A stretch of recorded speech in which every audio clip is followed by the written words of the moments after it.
voilà, il a fallu un petit peu de temps pour que tout le monde puisse sortir en fait du bois. Mais on est tous là, motivés, nous les parents, parce que je pense qu'avant d'être, moi, avant d'être avocat, en fait, je suis quand même maman. Et voilà, comme je dis toujours, les enfants, c'est mon moteur. Donc, encore plus aujourd'hui, tout ce qu'on fait aujourd'hui contre les mesures liberticides, en fait, c'est vraiment pour nos enfants, pour qu'ils puissent vivre librement et voilà. Et donc, ça commence aujourd'hui avec le masque. Alors, c'est vrai qu'on a commencé, en fait, cet été, les actions sur le masque. Moi, j'ai commencé à intervenir, en fait, sur tout ce qui était gestion de la crise du covid, en avril. Et c'était plus sur la liberté de prescription, sur les traitements. Et puis, on a été sollicité à l'époque par beaucoup de monde pour nous demander, mais il faut que vous fassiez quelque chose sur les masques. Alors ça, c'était cet été. Et c'est là où en fait, je me suis mise en partenariat donc avec Rémi Philippot, qui est un publiciste. Donc moi, je suis de formation civiliste. Et donc, on s'est mis ensemble en fait à travailler sur tous ces recours. Et donc, cet été, on avait 2 décrets, celui du 10 juillet qui impose le masque dans les lieux clos, et puis celui du 30 juillet qui confie le pouvoir au préfet d'imposer le masque en extérieur. Et donc, à la suite de ces décrets, on a fait enfin, 2 procédures à chaque fois, parce qu'il y a un système de recours en excès de pouvoir qui est couplé. Donc, le recours en excès de pouvoir, c'est une procédure un peu au long cours qui va prendre 1 an, et on la couple généralement en fait avec un référé pour obtenir une décision du juge plus rapidement, qui va permettre de suspendre en fait les décrets en attendant que le juge se prononce sur le fond. Et donc, c'est ce qu'on a fait donc au mois de la première plaidoirie qu'on a eue, c'était au mois d'octobre. Et c'était donc sur on a fait donc en tout 4 procédures, donc 2 contre les masques en fait en lieu clos, et puis 2 contre les masques en extérieur sur les décrets qui étaient nationaux. Parce que notre stratégie était de dire, de toute façon, on ne peut pas attaquer, en fait, enfin, ça servira à rien d'attaquer les décrets, les arrêtés préfectoraux, parce que, comme on le voit aujourd'hui, il y a des juridictions en fait qui taclent les préfets, mais ils leur demandent en fait de se reprononcer sur l'étendue de l'obligation sans pour autant annuler complètement l'obligation de port du masque, parce que l'obligation de port du masque, elle est issue d'un décret national. Donc, il faut commencer en fait tout en haut de l'échelle pour pouvoir faire tomber le système. Et donc, on a plaidé le premier référé le 15 octobre. Et donc, cette plaidoirie a été vraiment très bluffante, parce qu'on avait un juge qui, à mon avis, est un monsieur qui est un peu en fin de carrière. Et du coup, voilà, il n'avait rien à prouver, parce que ce qu'il faut savoir, c'est que le Conseil d'État, il y a beaucoup de conseillers d'État en fait, qui font la navette entre les ministères et le Conseil d'État. Donc, du coup, voilà, un coup on est au gouvernement, un coup on est au Conseil d'État. Donc, voilà, c'est un peu des petits arrangements entre amis. Il y a eu d'ailleurs un livre en fait, qui est sorti à ce sujet-là qui s'appelle Petits arrangements au sein du Conseil d'État. Donc, on est arrivé devant ce monsieur qui avait tout à fait compris la problématique et qui avait été très touché, notamment par la problématique des femmes enceintes. Et puis également, en fait, des asthmatiques, enfin, plusieurs problématiques qu'on avait soulevées. Et il a demandé très fermement en fait, au gouvernement de prendre des positions en disant, écoutez, là, ce n'est pas cohérent, il va falloir que vous preniez une position, même pour l'EPS, en fait, pour les collégiens, dire qu'effectivement, pendant les cours d'EPS, il ne faut pas porter de masque. Et Qui n'est pas entre-temps, alors, respecté, hein, en attendant. ouais, pas partout, effectivement, pas partout. Il y a quand même des grosses problématiques. Le gouvernement nous avait juré par tous les dieux que, évidemment, ça ne faisait aucun pli, que le décret prévoyait effectivement une telle dispense. Mais apparemment, ça n'est pas assimilé partout. On a Non. même vu je crois que c'est toi qui m'avais envoyé en fait un reportage Oui, sur France 2 où on voit en fait des pauvres petits faire du sport avec un masque, un truc, mais c'est vraiment. ça. Flagrant délit, comme on dit. Ouais, c'est ça. Donc voilà, donc le gouvernement est sommé de s'expliquer, de prendre des positions. Et là, patatras, entre-temps, déclaration de l'état d'urgence. Et par cette déclaration de l'état d'urgence, en fait, on abroge les 2 décrets sur lesquels on avait fondé nos recours. Donc, résultat, c'est on recommence tout à zéro. Donc, par la suite, on a vu effectivement que le gouvernement avait encore élargi son obligation de port du masque aux enfants de 6 à 10. Donc là, on a dit, on va faire une autre procédure qui va être spécifique en fait aux 6-10 ans. Et on a fait ce qu'on appelle en fait un référé liberté, qui a été plaidé le 18 novembre. Et là, on a été devant un juge qui semblait à l'écoute, mais effectivement, c'est un juge qui était un ancien du ministère de l'Intérieur, et puis qui, j'ai vu, fait partie d'un certain gratin, on va dire. Et donc, je ne suis pas très étonnée, parce que pendant la plaidoirie, il semblait comprendre en fait nos arguments. Il a posé beaucoup de questions sur est-ce que les enfants sont vecteurs, est-ce qu'ils sont atteints, etc. Donc, on a fait beaucoup de démonstrations, parce qu'on avait on a toujours des recours qui sont très étayés scientifiquement, parce qu'on est épaulé en fait notamment par Bon Sens et puis par tout un collectif de médecins. Dans les collectifs aussi, il y a des parents qui sont des scientifiques. Et donc, ce qui fait qu'on ne peut pas non plus nous avoir aussi facilement que ça, et qu'on nous prend quand même maintenant un peu plus au sérieux. Je raconterai aussi une anecdote justement sur ce plan-là. Et puis, on entend effectivement le juge qui dit au gouvernement, mais écoutez, vous n'avez pas fait d'études en fait sur les effets secondaires, vous n'avez pas fait d'études d'impact. Le gouvernement dit, bah non, vous savez, on n'a pas eu le temps, tout ça c'est compliqué, patati patata. Et le juge dit, bon, oui, quand même, c'est un peu ennuyeux, mais enfin bon, vous allez en faire, hein. Oui, oui, oui, vous inquiétez pas, monsieur le juge. Voilà. Donc, c'était très un entre-soi. Le juge entend ce qu'il veut entendre pour pouvoir continuer dans sa facilitation de l'action gouvernementale. Et résultat des courses, en fait, le 23, bah, finalement, on obtient encore, je dirais, des lots de consolation, comme ce qu'on avait commencé à obtenir en fait le 15 octobre, c'est-à-dire une formalisation de la position sur pas de port du masque en fait en cours de PS. Pour les femmes enceintes, il y a eu un communiqué de presse, mais même pas une dispense. Donc un communiqué de presse qui dit on ne pourra pas obliger les femmes qui accouchent à porter un masque. Et puis, qu'est-ce qu'on a eu d'autre sur les classes Ulysse. Effectivement, les classes Ulysse qui représentent à peu près 50 000 élèves en France, bon, là, on peut avoir beaucoup plus de souplesse en fait sur ces classes-là. Mais ce sont que des lots de consolation. On nous donne voilà, des petites choses. Et je pense que jusqu'à présent, le gouvernement, les ministres, en fait, tablaient un peu sur le fait que, oh, de toute façon, les parents qui râlent ne sont pas nombreux, et puis il y a un moment où ils vont arrêter de râler.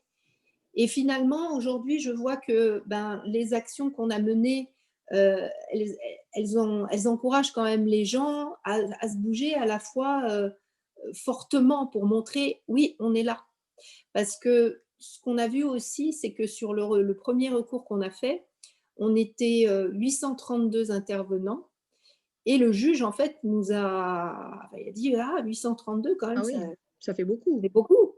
Mmh. Et du coup, on nous prend un peu plus au sérieux. Et c'est vrai que sur les actions, les dernières actions qu'on a faites, on les a faites en coopération avec les collectifs. Et c'est pareil, on a eu des rapports des collectifs, il y a eu beaucoup de matière, en fait, de retour d'expérience. Et là, du coup, tout dernièrement, donc le 31 décembre, on a lancé donc une nouvelle procédure. Donc là encore, un référé, un recours en excès de pouvoir, et puis un référé suspension. Donc là, c'est un référé suspension qui va concerner le port du masque en général, avec un focus sur l'extérieur et puis sur les enfants, que ce soit en intérieur ou en extérieur. Alors, à l'intérieur aussi, on parle aussi des outre-mer, parce qu'effectivement, on voit qu'en fait, en climat tropical, le port du masque, déjà nous on a du mal, mais quand vous avez 35 degrés constamment, pas de clim et un taux d'humidité de 80%, je vous laisse imaginer en fait ce que ça donne. Comme ce sont des mesures qui sont décidées en fait par des gens qui sont à Paris, qui n'ont aucune idée en fait de comment ça se passe en Martinique ou à La Réunion ou en Guadeloupe, forcément, au quotidien, en fait, c'est des mesures qui ne sont pas pensées. Comme elles ne sont pas pensées aujourd'hui pour les petits, pour les collégiens ou pour nous, pour les adultes en extérieur. On va dire, passe encore en lieu intérieur pour faire plaisir à la galerie, même si on sait, nous, pertinemment, que de toute façon, le masque ne sert à rien, mais il y a une espèce de peur psychologique, en fait, pour beaucoup. Je le vois aujourd'hui, moi qui personnellement ne porte pas beaucoup de masque, je vois les regards comme si je me baladais à poil. Hein. C'est donc le- Oui, effectivement, c'est un effet psychologique ouais, très ouais. fort. Ouais. Et ils pensent que quand on met le masque, en fait, on va être protégé. Alors effectivement, il y a des postillons, etc. Mais la distance fait que même si je postillonne, bah, c'est pas grave. C'est voilà. Enfin, mais il y a vraiment, de toute façon, enfin là, je dirais que le travail a été bien fait pour mettre tout le monde au pas et dans la peur. Hein. Ah oui, Parce malheureusement. que j'entends beaucoup, et c'est ce qu'on travaille sur les commerces et les restaurants, on dit, mais forcément, on va dans un restaurant, on va se faire contaminer. Mais pourquoi forcément? Ah oui. Et- Pourquoi pas dans les métros? C'est là où Oui, on est tous agglutinés, mais littéralement les uns aux autres. C'est complètement, on va dire, il n'y a pas de logique. non, il n'y a pas de logique. Et puis, on oublie quand même que cette maladie, à 99,80,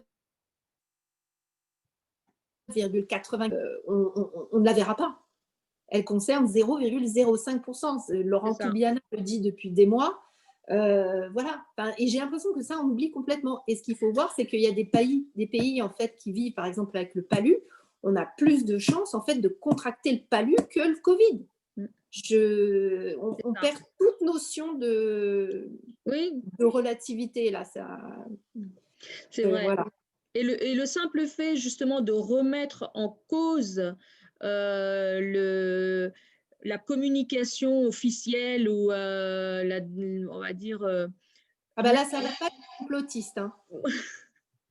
Ça va pas. Alors, il faudrait revenir aussi sur la définition de complotiste. Alors, je sais qu'au tout début, il y avait même des gens qui avaient parlé de négationnisme. Et là, j'ai bondi parce que j'ai dit non, mais attends, le négationnisme, ça a une définition très, très, très, très spécifique.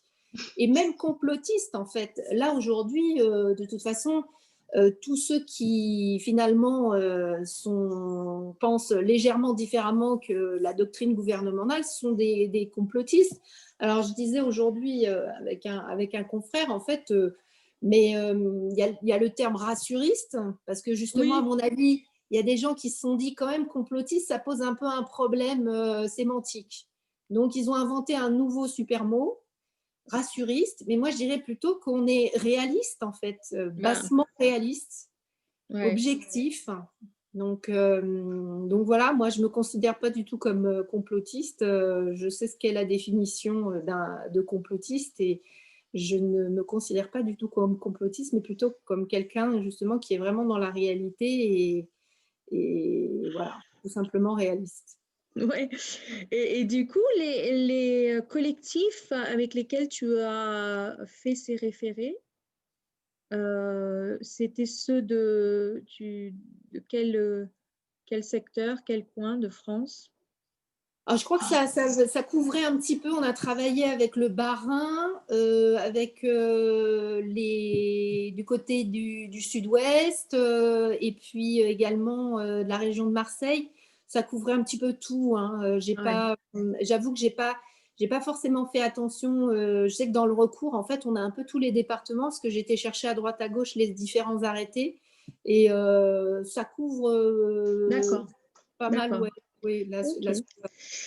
Alors du coup, bah, en fait, on a compris que tu étais quand même aussi personnellement touché enfin, ça te touche personnellement aussi, cette histoire, parce que tu as tes propres convictions qui font que tu n'es pas indifférente à notre cause. Et c'est peut-être la raison pour laquelle tu as accepté l'invitation de notre collectif Action 21 Lyon pour te joindre à nous sur l'action que nous sommes en train de mener, qui se veut très, on va dire, on est très confiant quand même si ça paraît surréaliste au départ. C'est que nous nous sommes mis dans l'idée d'aller directement chercher les personnes qui ont mis en place ce protocole sanitaire dans les écoles, c'est-à-dire les ministres Véran et Blanquer. Puisque en fait, nous sommes dans un premier temps tournés vers les directeurs d'école, ensuite les préfets, ensuite les différents paliers, les rectorats, les inspecteurs académiques, etc. Et à chaque fois, on a eu une réponse unique, nous ne faisons qu'obéir. Alors ça, c'était déjà une réponse qui est très difficile pour moi, en fait. C'est très difficile à comprendre, hein, parce qu'on amène quand même des preuves de l'atteinte sur l'intégrité physique et mentale de nos enfants. Et ces personnes nous disent avec un air peut-être dépité, peut-être complètement fermé, que « ah oui, on vous comprend, mais on n'y peut rien en fait, hein. Nous, on ne fait qu'obéir ». Donc, tu as accepté de faire partie de cette action qui s'appelle action donc, de rencontre ministérielle, sur lesquelles sont engagés Louis Fouché, qui est médecin, qu'on ne présente plus. On a toi, Séverine Mana, avocate, associée à un autre avocat qui s'appelle Frédéric Niel. On a également une pédiatre qui s'appelle Isabelle Titi.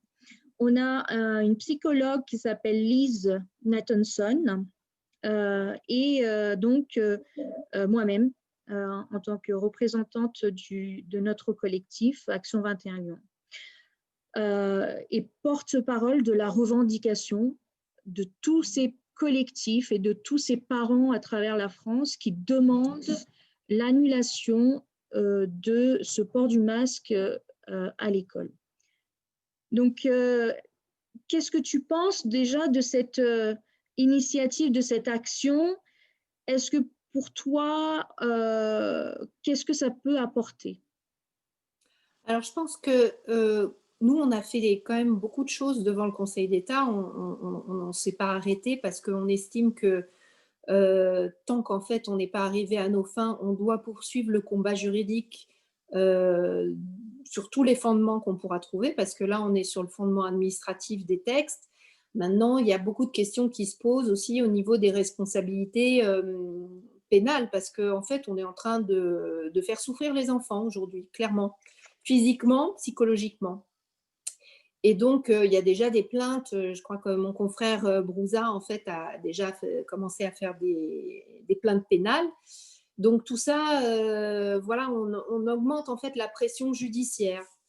Mais à côté de ça, je pense que le peuple a un pouvoir, parce que c'est bien d'être dans des actions collectives, elles ont du poids, mais je pense aussi que c'est la conjonction en fait de différents éléments, différentes actions qui va faire bouger les choses. Plus les gens se mobiliseront, seront unis. Et je lisais ce matin justement une très jolie lettre en fait de quelqu'un qui envoie des newsletters, la H16, je ne sais pas si vous suivez, mais il disait effectivement c'est l'union. Il parlait justement de ces rêves parties qui ont été organisés là avec 2000 personnes. Et finalement, la police n'a pas réussi à les déloger. Ils n'ont réussi à les déloger que quand les gens ont décidé d'arrêter de faire la fête. C'est ça. Voilà. Et ils ont dit, regardez le pouvoir que nous, on a le peuple. C'est vrai que seul, isolé chez soi, et c'est pour ça que on m'a parlé des actions des parents qui ont voulu s'opposer au directeur d'établissement et qui finalement ont rencontré des grosses difficultés parce qu'on leur a mis les services sociaux sur le dos. Et souvent, il y a des confrères qui se sont fait un petit peu alpaguer là-dessus en disant oui, vous avez vu, vous les avez envoyés, c'est de votre faute. Non, le confrère pensait qu'on était dans un monde normal et qu'un parent qui s'occupe de ses enfants ne va pas être accusé de mal s'occuper de ses enfants. Mais là, en fait, on est dans un rapport de force qui est complètement inversé et du coup, faire les choses seuls, ça devient très dangereux. En revanche, si on est tous les uns avec les autres, les bras serrés, les coudes serrés, ben c'est comme ça qu'on va y arriver. Et quand tu m'as parlé en fait de cette action d'aller voir les ministres, d'abord, moi j'ai dit, waouh, mais comment tu as fait pour obtenir ça? Parce que On l'a pas encore obtenu. et je pense que c'est la bonne voie parce qu'on va continuer et je pense que c'est la détermination. Et ça, c'est quelque chose en fait de très important, la détermination, surtout dans le contexte dans lequel on est. Et j'ai dit, mais c'est déjà, parce que déjà ce que tu as obtenu par les députés, c'est déjà bien. Hein. Voilà, c'est un gros travail que vous avez tous fait. Et donc, du coup, j'ai dit, mais ça, c'est génial parce que c'est quelque chose qui peut faire pencher la balance. Alors, c'est pas que je me leurre sur. D'ailleurs, je pense qu'on rencontrera certainement pas Véran ou Blanquer, à moins qu'il y ait une énorme mobilisation et qu'il y ait un énorme buzz et que je ne sais pas, mais on peut vraiment utiliser cet événement pour transformer l'essai. C'est-à-dire que ça peut devenir quelque chose, parce que souvent ces délégations-là sont reçues, on fait parler les parents, on fait sauter un petit peu la pression, on leur dit oui, oui, vous inquiétez pas, vous aurez tout ce que vous voulez, et puis on laisse mourir les choses, là c'est l'habitude. Mais si on lâche rien, et si on continue de faire monter la pression, ma foi, on ne sait jamais ce qui peut arriver. En tout cas, moi, je suis quelqu'un de. Mes clients vous diront que je suis une éternelle optimiste, mais parce que je crois, en fait, je pense qu'on a une chance. On a toujours une chance, en fait, de transformer quelque chose enfin, de faire je ne sais plus comment on appelle. J'ai voulu faire la métaphore en rugby, mais alors là, je m'embrouille complètement. Transformer l'essai. Et voilà, moi, il y a toujours une part extrêmement optimiste parce que je pense que quand on croit à quelque chose ou quand on n'y croit pas, c'est toujours vrai. Donc, autant croire que cette chose Oui. va se réaliser. Donc, pour moi, c'est très important. La pensée positive est très importante. Il faut vraiment partir gagnant. Et je pense que là, on a la chance d'avoir justement dans la délégation quelqu'un comme Louis, qui est une voix vraiment, une des grandes voix de cette crise. Et que bah, ça aussi, ça peut faire pencher les choses dans une balance. Et puis, il ne faut pas oublier que cette délégation, bah, elle va représenter 500 000 personnes. Alors, je sais qu'il peut y avoir des dissensions, des difficultés, en fait, parce qu'il y a beaucoup, il y en a beaucoup qui me parlent, oui, bon, c'est compliqué à gérer les personnalités des uns et des autres. Je pense qu'il est très important qu'on passe au-delà de toutes ces histoires de personnalité. Voilà, il y a peut-être des problèmes, mais il faut vraiment, voilà, on se focalise sur ce qu'on veut, c'est-à-dire enlever ces masques en fait à nos enfants et les faire retrouver l'innocence de l'enfance. C'est ça notre objectif. Après, les personnes, peu Oui, importe, voilà. c'est Et je dirais que c'est pareil pour nous les avocats parce que je voyais aussi, vous voyez, même nous aussi à notre niveau, je voyais qu'il y avait des fois des petits combats entre certains. Et je disais, mais c'est complètement bête parce que finalement, ouais. on se décrédibilise et il y a toujours 50 000 façons de voir une chose. Vous voyez, je disais, pour les avocats, il y a 70 000 avocats en France, il y a 70 000 façons de voir un dossier. Voilà. Tout à Et fait. c'est pas que celle de l'un est mauvaise et celle de l'autre est bonne.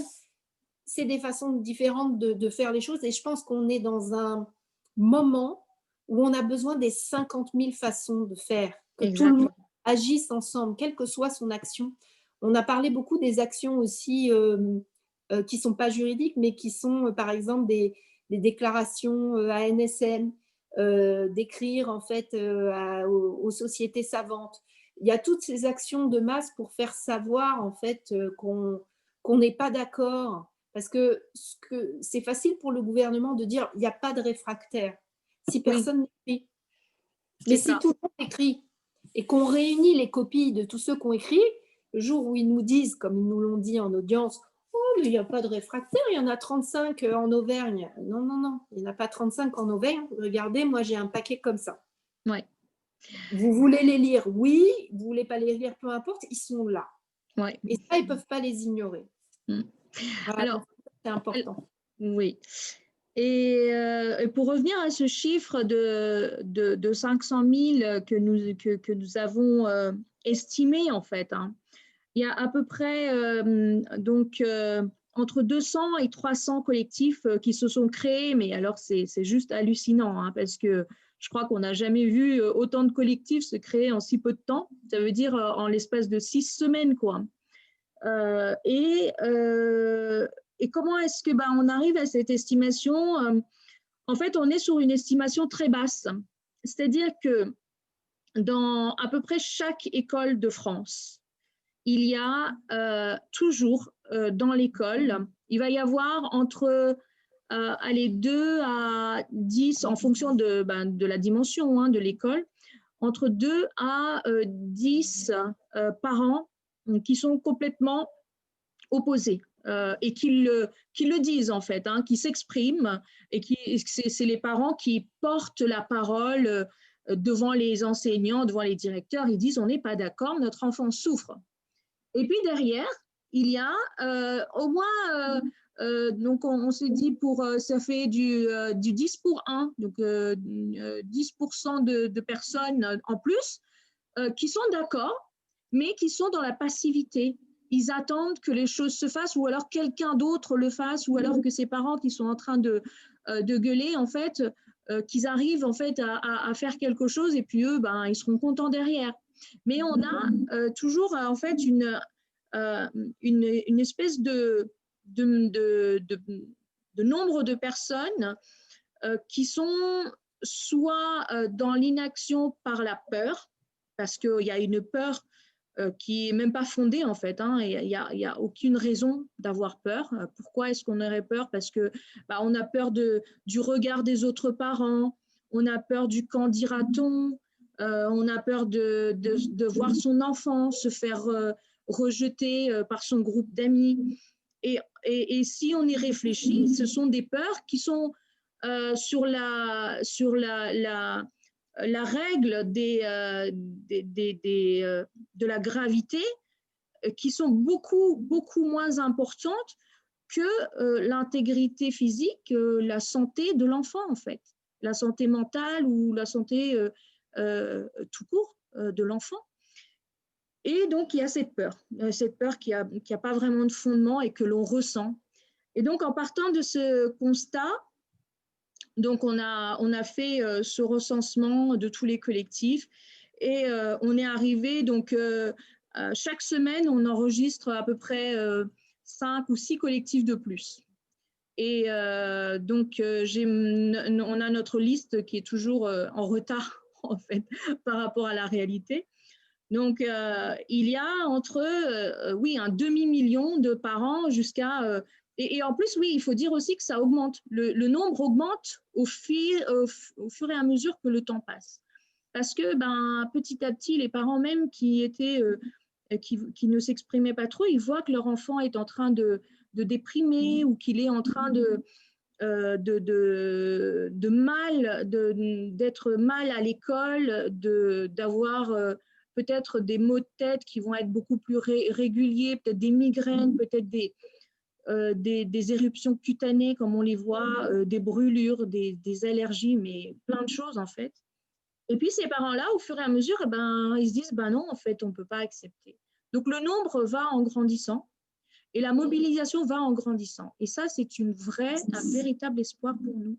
Et ce qui est aussi très important pour nous, c'est d'avoir des personnes, des avocats comme toi, qui nous montrer quand même une voie d'action juridique. Et ça, c'est très important. Et tout à l'heure, tu parlais du pénal. Mm. Est-ce que tu penses qu'aujourd'hui, on a quelque chose, parce que moi, j'ai plusieurs parents qui sont venus et là, qui commencent à être de plus en plus énervés, en fait. Au fur et à mesure que le temps passe, je peux dire qu'il y a des parents qui étaient là dès le départ et qui commencent voilà, à avoir la tension qui monte comme ça. Est-ce que tu penses que la voie du pénal peut apporter quelque chose? Bah, il y a un moment, si on continue en fait d'imposer ces traitements aux enfants, il y a un moment où il faudra qu'on aille au pénal. Parce que quand je vois, et j'ai une photo en tête d'un petit garçon qui avait des dermatoses là, toutes rouges, euh, et on se dit, bah, demain, il faudra que je lui en mette le masque pour aller à l'école. Mais quel parent, en fait, en temps normal, ne chercherait pas à trouver la cause des dermatoses et à arrêter la cause des dermatoses? On, donc, on est vraiment en fait dans un système où on impose aux parents de faire de la maltraitance en fait sur les enfants parce que, je sais pas, en temps normal, on verrait un enfant avec des trucs comme ça, on dirait mais qu'est-ce que, enfin les parents, qu'est-ce qu'ils font? Et c'est là où on arrive, en fait, la bascule se fait, c'est-à-dire que bah, quand on a la chance que son enfant, bah, il supporte plutôt bien le masque, que bon, les parents ont un peu traficoté le masque pour qu'il soit plus à l'aise, etc. Mais quand on a des enfants, et moi-même, en fait, à un moment, j'ai utilisé un masque, j'ai dû porter un masque, en fait, pendant un peu plus longtemps, enfin, tout simplement, j'ai dû porter un masque parce que et c'était un masque chirurgical, mais j'ai eu derrière, en fait, un eczéma de contact. Et voilà, il doit y avoir certainement beaucoup d'enfants qui ont Ah ça. oui. Et moi, Et j'ai la possibilité, parce que je suis adulte et parce que de rien faire, mais l'enfant, il est obligé, il est dans une collectivité, les enfants sont ceux qui portent le masque le plus longtemps aujourd'hui en c'est France. vrai. Même Parce plus qu'il que les arrive le médecins. matin. Voilà, oui, même plus que les médecins, parce qu'ils peuvent les enlever entre des rendez-vous, etc. Les enfants, ils sont dans une collectivité du matin jusqu'au soir. Ils ne peuvent pas enlever leur masque. Et quand ils l'enlèvent, en fait, on leur fait une réflexion. Et puis, il faut rappeler, en fait, que il y a plusieurs choses. La respiration, c'est quand même un besoin essentiel de l'humain. On ne respire pas pendant 3 minutes, on meurt. Donc, on ne respire pas correctement pendant une journée. C'est quoi l'effet? Et personne n'est capable de nous dire aujourd'hui, parce qu'il n'y a pas d'études qui ont été faites, parce qu'effectivement, avant cette histoire de Covid, personne ne s'est dit, tiens, je vais faire une étude sur les enfants pour voir si je leur fais porter un masque toute la journée, qu'est-ce qui se passe? Bah non, on était, avant, on n'était pas complètement fous, mais maintenant, on disait, mais maintenant, on nous dit, oh, il faut porter des masques, mais vous inquiétez pas, tout se passe bien, aie confiance, un peu comme, vous savez, K dans le livre de la jungle, aie confiance. Et tout le monde, en fait, parce que cette histoire de ne pas faire d'études, c'est si on ne fait pas d'études, en fait, on ne sait pas ce qu'il y a. Donc, du coup, on n'a pas de problème. Et c'est aussi là, en fait, qu'on veut agir dans nos nouveaux référés suspension, c'est de dire, bon, bah, maintenant, faites des études, là, montrez-nous qu'effectivement, il n'y a pas de problème d'efficacité. Parce qu'ils ont la possibilité, maintenant, ça fait 2 mois. Qui a fait des études, justement, les enfants portent le masque, c'est peut-être le moment de faire des études. Et donc, je pense qu'à un moment, si on continue, en fait, de nous pousser, et il va y avoir encore des problématiques qui vont, parce que les problèmes que les enfants rencontrent aujourd'hui, elles vont pas aller, c'est pas qu'on va s'habituer et que les enfants, tout d'un coup, ça va très bien se passer avec le masque, hein. C'est pas une accoutumance, c'est que le corps, en fait, il répond, parce que le corps, en fait, il est super bien fait. Quand il y a quelque chose qui va pas, il y a des systèmes d'alarme du corps, il exprime quelque chose. Et donc, du coup, plus on va aller dans cette voie-là, et plus on va provoquer des réactions graves, et plus effectivement, ça va nous contraindre à aller au pénal. Alors après, moi, je suis consciente de quelque chose aussi, c'est que aller au pénal, c'est quelque chose de lourd.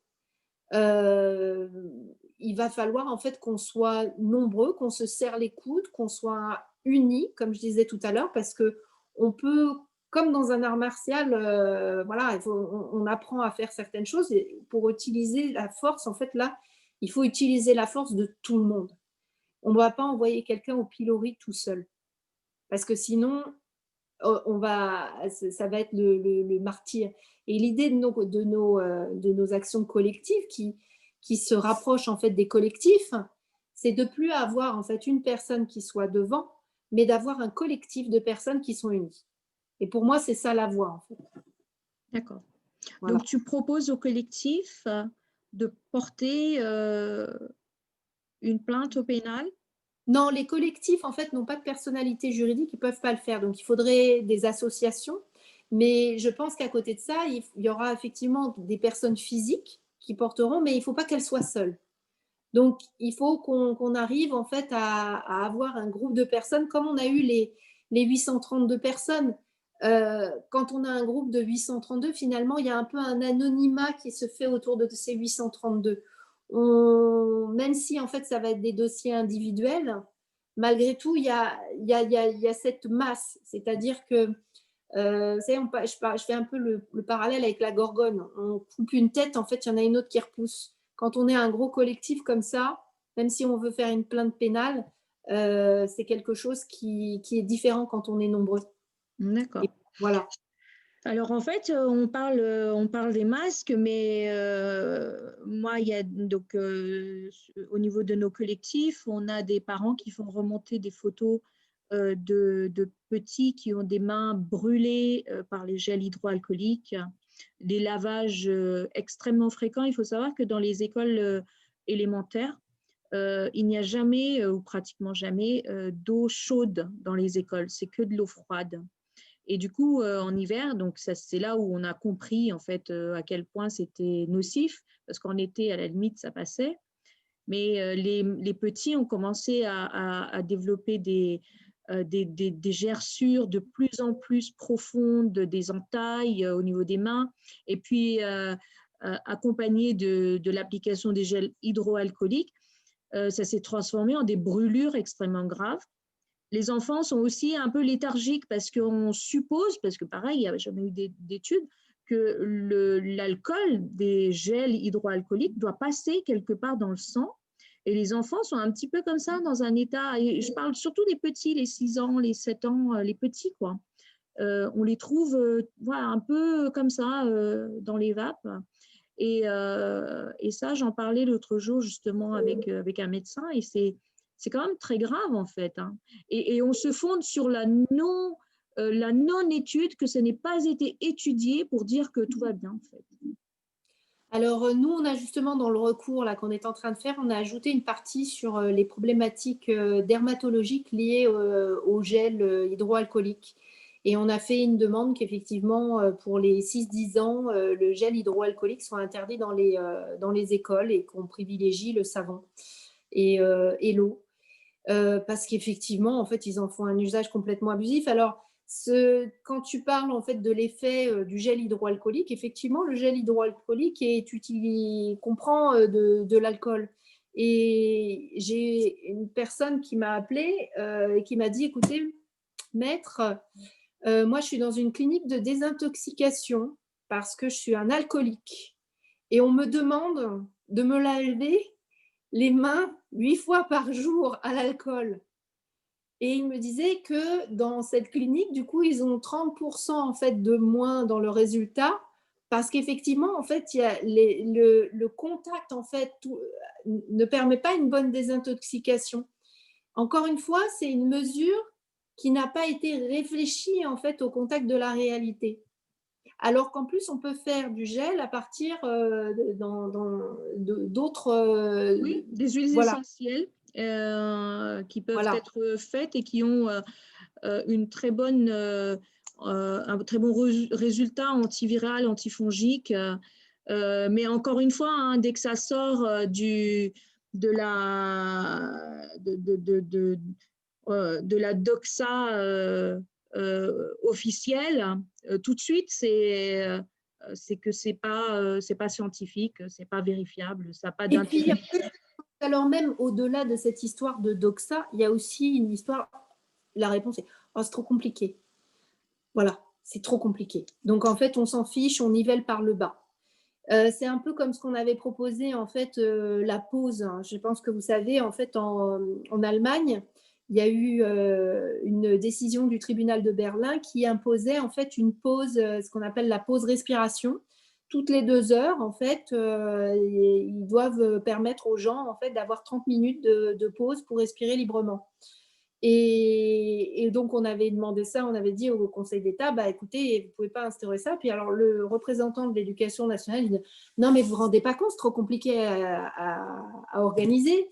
D'accord, mais du coup, en fait, on doit ne pas respirer parce que c'est trop compliqué. Vous n'avez pas les moyens de votre politique. Alors, ne mettez pas en œuvre cette politique. C'est comme le traquage, en fait, des effets secondaires. On nous dit que pour les enfants, les masques, en fait, doivent être utilisés pendant le temps scolaire sous la supervision des enseignants. Alors, outre le fait que les enseignants ont vraiment autre chose à faire déjà avec les classes surchargées que de vérifier si tout va bien en fait avec le masque, je ne dis même pas pour remettre au-dessus du nez, mais simplement pour vérifier que les enfants vont bien, ils n'ont pas le temps. Et ensuite, ils ne sont pas formés pour ça. Non. Et ce qui fait qu'on arrive en fait à des situations où il y a une maman qui va dire écoutez, mon enfant, il a mal à la tête tous les soirs, qu'est-ce qui se passe? Et la maîtresse en fait va dire bah, il a besoin de lunettes. Alors ça, c'est ce qu'on dit en temps normal quand on n'a pas de masque. Mais a priori, voilà, il y a autre chose qui se passe. Donc il y a plein de voilà. Puis en plus, sachant qu'en primaire, il n'y a pas d'infirmiers à temps plein dans les écoles. Non. Voilà. Donc il y a plein de choses comme ça. On met en fait le gouvernement décide une mesure comme ça, allez hop. Et puis finalement, les moyens de l'appliquer, ils sont pas là. C'est comme pour le lavage des mains. Ils avaient décrété en fait qu'il fallait se laver les mains. Et donc nous, ce qu'on avait dit, je me souviens, ça c'était au mois de mars, on avait même Véran qui était venu dans les écoles en disant oui, il faut se laver les mains, etc. Et je me souviens qu'on avait rigolé, ils ont intérêt à mettre du savon parce que s'il va se laver les mains et qu'il voit que dans les toilettes, en fait, il n'y a jamais de savon. Ouais. Oui. Donc, alors je trouve que pour le coup, je rendre à César ce qui est à César. Mais maintenant, en tout cas dans l'école de mes enfants, Il y a du savon. Il y a du savon. Oui. Parce qu'on a dit, moi je sais que quand on est rentré là du confinement, j'ai dit, moi ma fille, le gel hydroalcoolique, elle n'en a jamais sur les mains parce que j'ai dit, je veux pas. Et effectivement, je pense qu'il y a eu pas mal de parents qui ont dû râler aussi comme ça. Et ce qui fait que maintenant, il y a toujours du savon. Ouais. Mais je crois que ce n'est pas comme ça dans toutes les écoles. Et que c'est une question de facilité. Le gouvernement dit, ouais, après, c'est au directeur d'école de se débrouiller. Oui. Moi, je m'en lave les mains. Et je rebondis sur ce que tu disais tout à l'heure sur, on a toujours les réponses qui disent, oh, mais c'est pas moi qui décide. Oui, ça c'est un syndrome en fait. En ce moment, c'est pas moi qui décide. Même les ministres, on les a vus en fait en commission sénatoriale et parlementaire. Ah, moi, je suis pas au courant. Je suis le ministre. Oui, oui. Non, mais en ce moment, on se demande, mais y a-t-il un pilote dans l'avion à un moment? Je ne sais pas, puisque c'est pas les directeurs d'école, c'est le ministre. Mais le ministre, il est au courant de rien de ce qui se passe en bas. Enfin, on se moque de nous. C'est ça. Voilà. Et d'où l'intérêt, d'où la réflexion toute simple en fait qu'on a eue, c'est que en fin de compte, ils sont là-haut dans leur bureau et ils mettent sur papier des décrets sans aucune réflexion, sans aucun retour ou même aucune consultation du terrain, de comment ça peut se passer, comment ça sera appliqué. Et est-ce que c'est applicable? Donc là, en fait, on est exactement dans dans la démarche d'aller vers ces décisionnaires qui ne voulaient pas nous voir ni nous entendre. Et en fait, on va aller se faire et voir et entendre, même si c'est que le directeur de cabinet, hein, mais bon, ça les embêtera déjà beaucoup que le directeur de cabinet puisse être mobilisé pour nous. Et justement là-dessus, je vais raconter la petite anecdote. La première fois qu'on est allé plaider devant le Conseil d'État sur cette affaire de masque, ils nous avaient envoyé des bleus. donc un représentant pour le Premier ministre, un représentant pour la santé. Et en fait, comme on avait bossé le dossier et qu'on avait toutes les infos scientifiques, on les avait de 33 mouvements. La deuxième fois, on y est retourné. Ah là, ils nous avaient mis quelqu'un d'un peu plus chevronné. On s'est dit très bien, mais toujours à la santé, ça allait pas. Et on avait discuté des tests PCR. Et alors bon, la pauvre jeune femme, la pauvre, ça n'a pas marché non plus. Et la troisième fois, on est retourné. Il nous avait plus mis une simple petite représentante de la santé, il nous avait ramené un médecin hyperbare.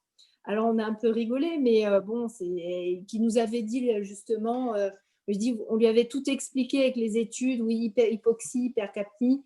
Et en fait, la seule chose que ce fameux médecin hyperbare a su dire, c'était non, mais de toute façon, moi je suis médecin hyperbare, hypoxie, hypercapnie, ça marche pas. D'accord. Ok. Bon. Bon. Mais bon, là, je vous ai parlé des études. Bon, ok. Donc, ils sont vraiment, on est quand même donc face à des gens qui n'ont pas les moyens de leur politique, qui mettent en place des mesures qui ne sont pas réfléchies. Ils n'ont aucune considération en fait de la réalité. Et je pense qu'en ramenant justement tous ces retours d'expérience et en leur disant voilà ce que vous êtes en train de faire, et effectivement de dire qu'à un moment ou un autre, ils vont nous contraindre. C'est même pas qu'on veut, hein. Moi je n'en rêve pas d'aller à cette action pénale. C'est pas drôle le pénal, et surtout c'est pas drôle de voir en fait les enfants souffrir comme ça. Mais ils vont nous contraindre à y aller.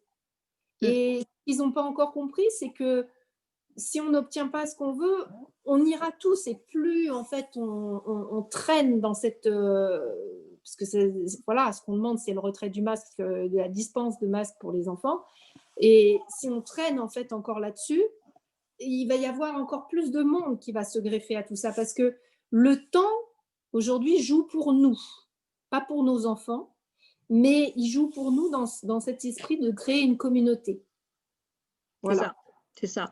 Et d'ailleurs, cette communauté aujourd'hui, donc comme je le disais tout à l'heure, c'est 200, entre 200 et 300 collectifs mobilisés à travers toute la France. En fait, si on faisait la carte des collectifs, je crois que voilà, elle serait plein de petits points, parce que chaque école, en fait, littéralement chaque école a son collectif. Et ça, je ne sais pas combien il y a d'écoles en France, mais c'est quand même impressionnant. Et ces collectifs, en fait, comme je le disais tout à l'heure, en fait, on a une idée fixe. On n'est pas des gens, on n'est pas des chevronnés de la politique, de la justice. On a nos compétences professionnelles peut-être chacun un petit peu, mais on n'est pas, c'est pas des gens qui sont habitués à la lutte comme ça en fait, à la contestation, à la protestation. Mais aujourd'hui, on se retrouve dans quelque chose de vraiment, on est entré dans une résistance pour nos enfants. Et c'est quelque chose qui nous vient des tripes, en fait. Et on ne peut pas, l'abandon ne s'envisage même pas, en fait, pour nous. On ira jusqu'au bout, on le fera tomber, ce masque, à nos enfants. Et, et donc, en fait, c'est un public qui est hyper déterminé, hyper motivé. On fait tout, en fait, on met tous nos moyens, chacun y met sa pierre, chacun y met sa compétence pour faire avancer cette espèce de… Aujourd'hui, on peut dire qu'on est un rouleau compresseur quand même. 500, 600 000 personnes par an à travers la France, ça ne fait pas beaucoup, mais ça fait quand même son chiffre. Et donc, tous ces collectifs, aujourd'hui, on est en train de réfléchir à une organisation. Et à ton avis, de ton point de vue d'avocate, de juriste, au niveau de cette organisation, de ces multiples collectifs, déjà, en fait, on n'est que des collectifs, on n'a pas de forme juridique, en fait, on n'est pas des associations. Certains se sont déjà constitués en association, mais pas tous. La plupart sont des collectifs, simplement. Donc, on n'a pas d'existence juridique et en même temps, on existe bien. Donc, à ton avis, en fait, où est notre force dans cette inexistence juridique? Est-ce qu'on a quand même du poids face au gouvernement? Je pense qu'en fait, la force, elle est dans la variété. Donc il y a c'est bien qu'il y ait des associations parce qu'elles ont une personnalité juridique et du coup, elles peuvent, représenter un certain nombre de personnes sans mettre en avant une personne. Je pense que les collectifs, ça existe, déjà aujourd'hui avec les listes indépendantes de parents qui veulent pas forcément fonder une association de parents d'élèves parce qu'effectivement, ça peut être très contraignant. Je pense pas qu'il faille. Enfin, c'est vrai qu'on est tous un peu sortis de terre comme ça. Même moi, j'avais mon activité, etc. Mais je suis arrivée sur les histoires de Covid parce que le confinement m'y a forcé. Et c'est amusant parce que je dirais que par le passé, je voyais, il y avait certains débats qui m'enflammaient. Puis je me disais, oh, ben, il y a quelqu'un qui va s'en occuper, comme d'habitude. Et finalement, aujourd'hui, quand j'ai vu ce qui se passait, je me suis dit, mais il n'y a personne qui s'en occupe. Et je dis, bah, il va falloir que je fasse quelque chose. Et puis, bon, j'ai pas voulu, moi, je me suis, voilà, j'ai trouvé des confrères avec qui le faire parce que je me suis dit, c'est quand même quelque chose de gros. Il faut qu'on soit plusieurs, il faut qu'on mette nos forces en commun. Et je pense que c'est le même mouvement qui doit unir les parents. C'est vrai qu'on est dans une société où on recherche beaucoup l'organisation pyramidale. Et je pense qu'on est un peu arrivé aux limites de cette organisation pyramidale sans qu'on ait besoin d'aller dans l'anarchie. Mais on est vraiment plutôt dans quelque chose qui doit être la communauté. Je pense qu'il faut ne plus penser en fait à faire passer quelqu'un une voix devant, mais justement de montrer qu'on est une communauté. Parce que c'est pas une seule personne qui parle. C'est, même s'il y a entre guillemets un porte-parole, c'est pas la voix de cette personne-là, c'est une personne qui va parler pour qu'on entende en fait toutes les voix. Donc moi, pour moi, ce qui est important, c'est vraiment qu'on soit tous unis, qu'on soit une communauté, une équipe. Si on ne peut pas parler de communauté, mais une équipe. Et moi, c'est comme ça que je le vois dans nos contentieux avec Rémi. On est une équipe avec les gens, avec nos clients. C'est vrai que ce sont nos clients, mais finalement, on est tous dans la même barque. Il faut vraiment qu'on se serre les coudes. Ça, pour moi, c'est vraiment ce qui est très important. Après, la forme, est-ce qu'on veut être une association, quelle est l'organisation? Je pense qu'il ne faut pas perdre trop de temps en fait avec les égos de chacun, de vouloir absolument structurer. L'important, c'est justement de se focaliser sur des travaux. Il y avait par exemple la question de faire des rapports. Ben, je vois que ça s'organise parce que oui, effectivement, nous, tous les parents qui sont dessus aujourd'hui, ben, on ne faisait pas du tout ce type d'activité auparavant. Mais avec notre bagage issu de notre milieu professionnel, ben, on apporte quelque chose et finalement, on arrive à se structurer. Et, euh, et je vois que les rapports qui ont été faits mais sont absolument géniaux. Donc oui, on n'avait pas d'expérience auparavant sur ça, mais finalement, on s'est débrouillé et on fait des trucs qui sont encore mieux que ce que des professionnels pourraient faire. Après, au fur et à mesure, on va se structurer et je pense que ça vient naturellement. Ça se fait naturellement. Je pense qu'il ne faut pas non plus on a d'autres choses sur lesquelles il faut qu'on se concentre. D'accord, bon. Eh bien, écoutez, voilà, en fait, nous, aujourd'hui, on est encore sur de l'urgence, en fait. C'est-à-dire que moi, déjà, sur la question de l'organisation en pyramide, je pense que ça apporte de la...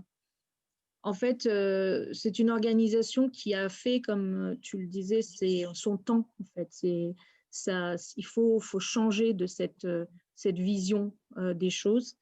Et, euh, et justement, le désir de démocratie anime beaucoup de Français aujourd'hui. Et surtout parmi nous, ce désir de liberté va avec le désir de démocratie. Et c'est pour ça qu'on ne peut pas… en fait, le désir de liberté, il vient au moment où on se voit nous retirer nos libertés. Parce qu'on était habitué à les avoir et pour nous, c'était pas vraiment… voilà, c'était pas grand-chose en fait. Et aujourd'hui, on a soif de liberté parce qu'on se voit nos libertés être une à une prises, grappillées. Et ce qu'on ne veut pas perdre, nous, en fait, c'est surtout pas ce qu'on voit, nous, c'est perdre notre liberté, mais on voit nos enfants carrément en esclavage, en fait, avec ce masque. Donc, pour nous, c'est extrêmement grave. Et je pense que, voilà, nous, on va réfléchir justement à cette organisation interne, on va continuer à travailler dessus, mais on va quand même aussi penser l'organisation autrement. Et ça, c'est important. On va garder notre identité de masse, identité de collectif qui, en fait, sont plutôt dérangeants, en fait, au bout du compte. C'est pas vraiment une cible facile à atteindre, quoi. donc, ça dérange pas mal, je pense, les personnes qui voudraient cibler tel ou tel collectif. Oui, c'est des collectifs. Donc, en tout cas, je suis très contente que tu nous aies donné ta vision, ton point de vue. Et est-ce que tu voudrais faire passer un message aux parents? Est-ce que voilà, sur la suite ou sur des choses sur lesquelles tu voudrais les mobiliser? Rester optimiste. Il faut absolument qu'on reste tous optimistes, qu'on reste unis, ne pas se décourager. Les enfants, comment ils apprennent à marcher? Ils tombent, ils se font mal, ils se relèvent toujours. Donc même si on se prend des claques, si c'est difficile, si on n'obtient pas encore ce qu'on veut, jusqu'à temps d'avoir obtenu ce qu'on veut vraiment, on ne lâche rien. On peut se démoraliser, alors du coup on va voir quelqu'un, on se remonte le moral, on essaie de reformater pour se dire tiens qu'est-ce qu'on a gagné, mais voilà, c'est important parce que il n'y avait pas beaucoup de résistants pendant la guerre de 45. Il faut savoir, ma grand-mère me disait toujours à la fin de la guerre, tout le monde était résistant. Mais en réalité, pendant la période, il n'y en avait pas beaucoup. Et donc, on n'a pas besoin d'être si nombreux. Et je pense qu'aujourd'hui, on est certainement beaucoup plus nombreux que les résistants qu'il y avait à l'époque. Et ça, c'est grâce aux réseaux sociaux. Moi, je pense que les collectifs, notre force, c'est la masse, parce que comme tu disais, le modèle pyramidal, il est arrivé vraiment un peu à son bout, et on n'a qu'à voir la chaîne de décision pour remonter jusqu'au haut de la pyramide. En fait, de haut en bas de la pyramide, il n'y a personne qui sait, il n'y a personne qui est responsable. C'est fantastique. Donc, nous, quand on est dans les collectifs ou les actions collectives, on sait de quoi il en retourne. On travaille sur les dossiers, vous connaissez les parents qui ont donné les témoignages, etc. Enfin, on est tous les mains dans le cambouis. Et je pense que c'est ça qui fait la différence. Donc, le combat ne va pas être facile. Mais c'est un combat en plusieurs étapes. On va peut-être gagner des batailles pour finalement gagner la guerre. Parce que tu m'aurais interrogé en fait il y a quelques semaines. Je crois que c'était avant la coupure de Noël. C'était un peu déprimant. Enfin, je voyais pas je voyais pas le bout du tunnel. Et finalement, c'est en lisant ce petit billet ce matin. On ne reste jamais, même dans des périodes en fait de dictature difficile, ça ne reste jamais. Ça ne reste jamais. Il y a un moment en fait où on va s'en sortir et l'histoire nous a prouvé ça. Alors après, on va s'en sortir bruyamment, pas bruyamment, violemment, pas violemment, je n'en sais rien du tout, mais on ne va pas rester comme ça. Ne croyons pas que les choses, en fait, je vois bien ce qui se passe, les fichages, etc. Mais il y a quelque chose aussi, comme tu disais tout à l'heure, qui nous permet, moi je pense qu'il faut voir aussi les choses sous cet angle, c'est que c'est vrai, pendant des années, on était habitué à avoir tout un tas de libertés. On estimait que c'était acquis. Et je me souviens, j'ai beaucoup passé de temps en fait à Cuba. Et à l'époque, mes amis cubains me disaient, mais comment ça, il y a quelqu'un qui peut se moquer du président? il va pas en prison? Bah oui, mais en France, quoi. Et j'écrivais il n'y a pas très longtemps à mon ami cubain, le même, en lui disant: «Tu sais que maintenant, c'est devenu comme ça aussi en France». On va à l'hôpital psychiatrique maintenant. Voilà. En Donc, France. Donc oui, ça devient la gravité va en montant. J'ai l'impression que plus les gens resteront silencieux, plus le peuple reste silencieux, plus on se permet de l'écraser. Donc nous, aujourd'hui, on fait en sorte que bah, déjà la voix d'en bas, elle monte très haut et très fort. Et le message, c'est surtout n'ayez pas peur d'abord, parce que la peur, de toute façon, ne vous apportera jamais aucune solution, en fait, à part celle de s'enfoncer un peu plus dans de la souffrance. Et la deuxième chose, c'est ayez le courage de défendre vos valeurs, vos enfants, bien sûr, et surtout votre liberté. Parce que si c'est quelque chose qui ne peut pas être touché, c'est quelque chose de presque vital pour les humains, en fait. Donc aujourd'hui, on va vraiment se poser entre nous, sur notre force collective, et on te remercie énormément de faire partie de cette force collective. bah, merci surtout à vous. Moi, je suis un parmi, les combattants avec, les outils que j'ai à ma disposition et je pense que, voilà, on n'est rien les uns sans les autres. Donc, voilà. Oui. Merci beaucoup, Séverine, d'avoir accordé de ton temps et, et nous allons certainement donner, on va dire, de bonnes nouvelles aux parents dans les prochains temps, dans les prochains jours, prochaines semaines, parce que en fait, on va de toute façon pas imaginer le négatif, on va toujours vers le positif. Non, mais je trouve que ça se en ce moment, il faut lire un petit peu les sous-titres, on va dire, mais je trouve que les choses se profilent plutôt pas mal. Les Français, Oui. l'air de rien, se lèvent. Voilà. Tout à fait. Juste une dernière chose, tu as parlé des réseaux sociaux. Oui. Tu peux nous dire un petit peu, parce que tu m'avais dit quelque chose sur les réseaux sociaux qui m'avait semblé très intéressant. Oui, alors, il y a quelque temps, donc vous savez, vous avez tous vu qu'il y avait eu le fameux projet de vaccination là, de Castex. Et ce projet, en fait, en l'espace de 24 heures, il a disparu des écrans comme ça, paf, paf, paf.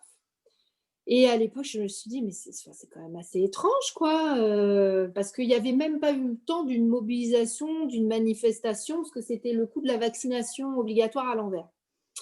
Et je me suis dit: «Mais il y a quand même quelque chose qui m'interroge» parce que la loi Avia, ça avait déclenché tout un tas de débats, les journalistes, le machin, le bidule, la loi sur la sécurité globale aussi, il y a eu quand même des grosses manifestations devant l'Assemblée nationale. Enfin, il y avait eu quand même des gros mouvements et une opposition forte et là, je me suis dit: «Mais qu'est-ce qui a pu se passer?» Et donc, il y a eu une analyse qui a été faite par un journaliste là, qui disait, en fait, ce qui a changé la donne, c'est les réseaux sociaux. Twitter a été un formidable levier. Parce qu'effectivement, à la suite de ce projet de loi qui disait non, la vaccination n'est pas obligatoire, mais vous ne pourrez pas faire grand-chose si vous n'êtes pas vacciné.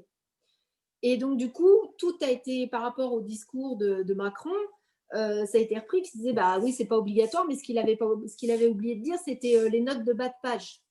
Donc, du coup, ça a été relayé extrêmement fortement sur les réseaux sociaux et de manière apparemment tellement forte que ça les a fait reculer. Et alors, le projet de loi, je leur fais confiance, il n'est pas abandonné, hein, il est juste remis à plus tard ou peut-être qu'il sera remodelé sous la forme de décret ou je ne sais pas quoi, enfin, ils vont encore se débrouiller, mais on les a à l'œil, il n'y a pas de problème.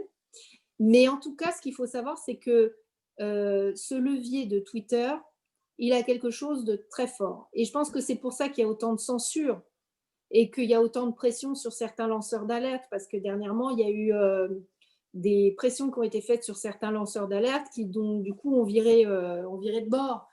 Bon, on n'est pas dupes, mais voilà, je pense qu'il y a un vrai levier. De toute façon, je vais faire une nouvelle référence en fait à Cuba, mais à Cuba, il y a une dizaine d'années, quand les réseaux sociaux, quand ils ont eu accès en fait à à Internet, ils ont eu accès à Facebook. Et ça a changé la donne à Cuba, Ah oui? Facebook. D'accord. Ouais, parce que effectivement, avec la configuration de l'île, les gens n'arrivaient pas à communiquer en fait ensemble. Et avec Facebook et Internet, ils ont pu communiquer tous ensemble parce qu'au départ, les connexions Internet étaient dans les hôtels et bars en fait réservés aux touristes. Et après, en fait, les Cubains, grâce à leur système D en fait habituel, ont fait des connexions pirates. Et là, en fait, tout Cuba s'est mis à communiquer. Et ça a vraiment changé la donne. Donc, aujourd'hui, je suis convaincue que Twitter, effectivement, Oui. a certainement en fait changé la donne pour ça. Et c'est pour ça que, voilà, pour moi, c'est les deux maîtres mots dans notre lutte, c'est rester unis dans des collectifs massifs et réseaux sociaux, en fait. Réseaux sociaux. Communiquons, faisons savoir Mm. et n'ayons pas peur parce que moi, la peur n'est qu'un état d'esprit, c'est pas quelque chose de concret, hein. C'est Tout à fait. le cerveau qui, voilà, c'est juste un état d'esprit. Mm. Et d'ailleurs, en parlant de Twitter, nous, on a lancé un hashtag qui s'appelle Masque Enfant Maltraitance Légale.